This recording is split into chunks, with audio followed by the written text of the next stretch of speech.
అయింది కదా. భరత్ నేను కూడా అవుట్డోర్ ఎల్బీ స్టేడియంలో ఇచ్చారు కదా. అంటే ఎన్టీఆర్ మూవీ 6 సంవత్సరాలు వచ్చిన మూవీకే మీకు అవుట్డోర్ పర్మిషన్ రాదా? ఇక్కడ కలికి కూడా ఇచ్చారు కదా. ఇక్కడ గవర్నమెంట్ అట్టర్ ఫ్లాప్ అయింది. 4000 కెపాసిటీ 25,000 వస్తే నీకు శ్రేయస్ మీద చేత కాదా?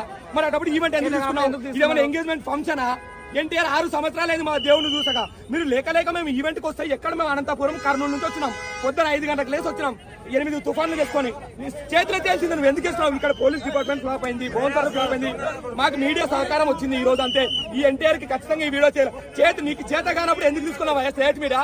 చేతిలో తెలిసిందే.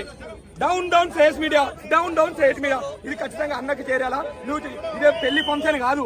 ఎన్టీఆర్ అన్న ఫంక్షన్ అయితే నువ్వు అవుట్డోర్ ఇవ్వాలా. ఇక్కడ గవర్నమెంట్ కూడా అవుట్డోర్ ఇవ్వాలా. భరతాన్ని నేరుకి ఇచ్చింది, కలికి ఇచ్చింది. మరి ఎందుకు దేవరక్ష సినిమాకి ఇవ్వాలా?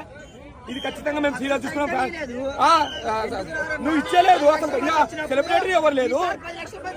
ఈసారి వస్తాను. నువ్వు మళ్ళీ ఒకసారి ఆంధ్ర వాళ్ళ గుర్తు చేస్తాము. చెప్తున్నాం.